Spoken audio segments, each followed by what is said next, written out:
Alors dans cette vidéo, on va voir comment est-ce qu'on modifie un lien sur Elementor, que ce soit sur un bouton. En général, c'est sur les boutons, mais c'est à peu près les mêmes choses sur certains modules. Donc là, je vais mettre sur la page déjà sur laquelle je veux modifier, et je vais modifier avec Elementor en gros.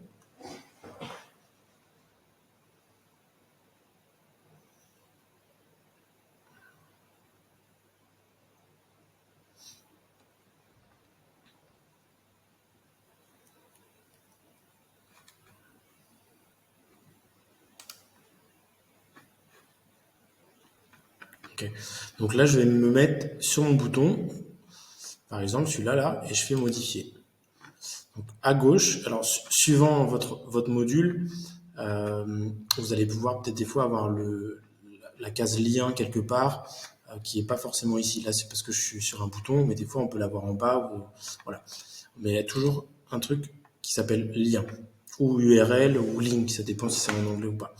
Donc là, ce que je fais ici, c'est que je peux mettre mon lien directement. Donc un lien, c'est une URL HTTPS en général, //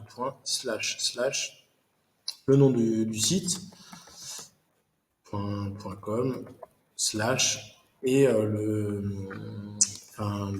voilà, l'URL complète où se trouve l'élément qu'on a besoin.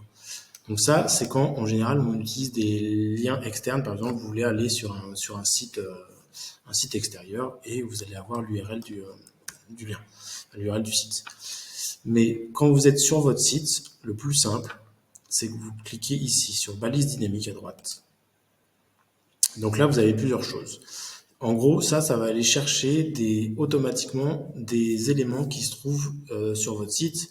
Ça peut être des pages, ça peut être par exemple les éléments de votre médiathèque, donc des images, des vidéos, des PDF, des choses comme ça. Donc en général, ce qu'on utilise, c'est URL interne. Les autres, bon, peut-être pas que vous allez y toucher, mais en général, c'est souvent URL interne. Donc on clique sur URL interne, et ensuite on clique sur la petite croix ici, là, la clé. Et là, on va choisir le type. Le type, donc, en général, c'est contenu. Le contenu, ça va aller chercher des pages, des articles de blog, par exemple, des catégories, des produits. Si vous êtes sur un site e-commerce, ça peut être aussi des produits. Taxonomie, je ne vais pas en parler, mais c'est si vous mettez c'est des choses, des libellés, tout ça, mais ça, en général, il n'y a pas trop sur ça.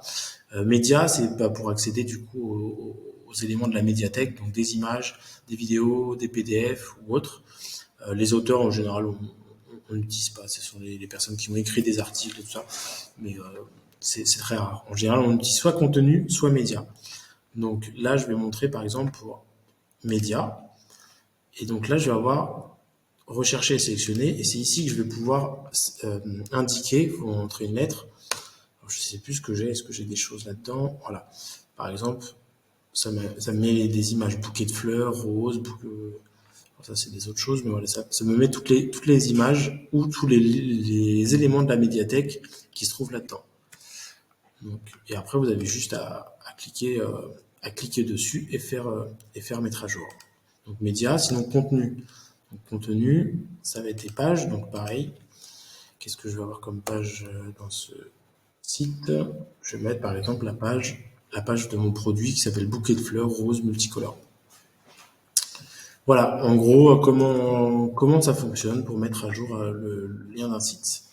Voilà, c'est tout pour cette vidéo, à bientôt.